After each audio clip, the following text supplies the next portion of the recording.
هل جربت تحس إن أنت مش لوحدك وأنت في مكان مهجور؟ النهاردة هناخدكم المكان كان من أكتر الأماكن رعب في مصر، وبقى دلوقتي من أكترها زيارة. أهلا بيكم في برنامج ورا الجدران مع ميري صلاح. النهاردة هندخل قصر البارون، القصر اللي دايما بيتقال عليه إنه مليان أسرار وأرواح من عالم تاني. بس هناخد الموضوع بهدوء، مفيش داعي للرعب لسه لحد ما ندخل القصر بجد. قصر البارون اتبنى سنة 1911 في قلب الصحراء في مصر الجديدة. كانت وقتها مكان بعيد جدا عن القاهرة. البارون إدوارد إمبان رجل الأعمال البلجيكي كان مغرم بمصر، وكان عنده رؤية عايز يحول الصحراء دي مدينة متكاملة، واللي بقت معروفة دلوقتي باسم هليوبلس. القصر مستوحى من العمارة الهندوسية والبوذية.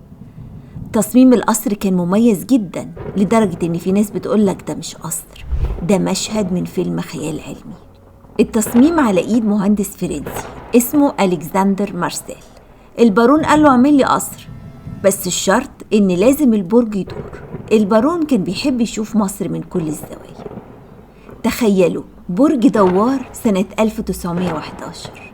ممكن نقول ان البارون كان سابق عصره بحبة حلوين. تخيلوا البارون عمل شركات عقارية ونقل وفنادق وبنوك في 13 دولة في 4 قارات مختلفة، لكنه حب مصر وقرر يعيش ويندفن في ترابها.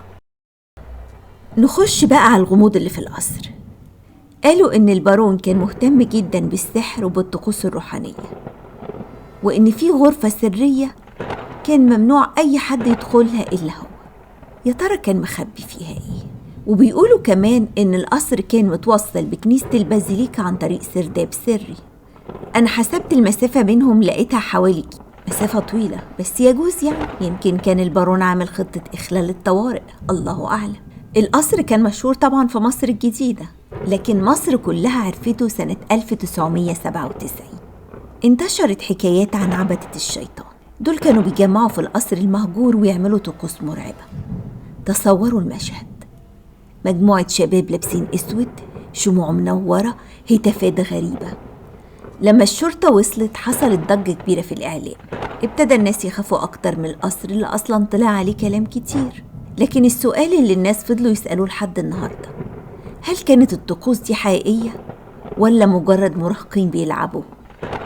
في كمان قصة تانية، إن أخت البارون هيلانا ماتت في ظروف غامضة، ومن يومها البرج بطل يلف، وإنها ما سمحتش البارون إنه ما قدرش ينقذها.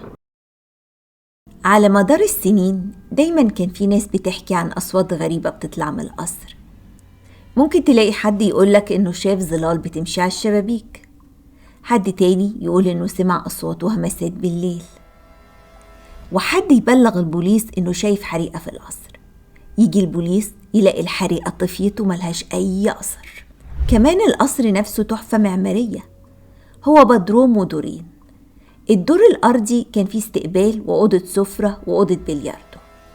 أما الدور الأول فكان فيه 4 أوض نوم، كل واحدة منهم ليها بلكونة بصعد، وفيه سلالم حلزونية تحفة رخام وخشب ورد بتربط الأدوار، وكان فيه أسانسور. ده كان تكنولوجيا حديثة جدا وقتها. الجنينة نفسها مليانة تماثيل للآلهة الهندوسية والبوذية، لأن البارون كان مغرم بكل الثقافات الشرقية. شبابيك القصر الإزاز بتدي ضوء ساحر وغامض للمكان، وكأن القصر بيقولك أنا هنا ومليان أسرار.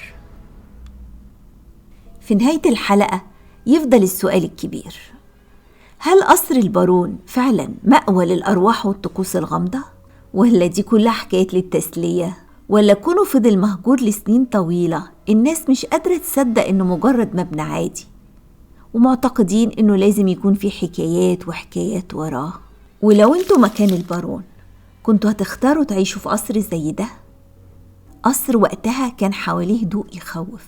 ياريت تقولوا لنا رأيكم في الكومنتات، ولو عندكم تجارب مع القصر أو زرتوه قبل كده ياريت تشاركونا حكاياتكم.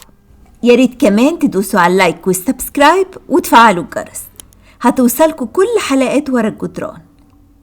هتلاقونا دايما في أماكن بتخبي ورا جدرانها حكايات وتفاصيل محدش عارفها. استنونا.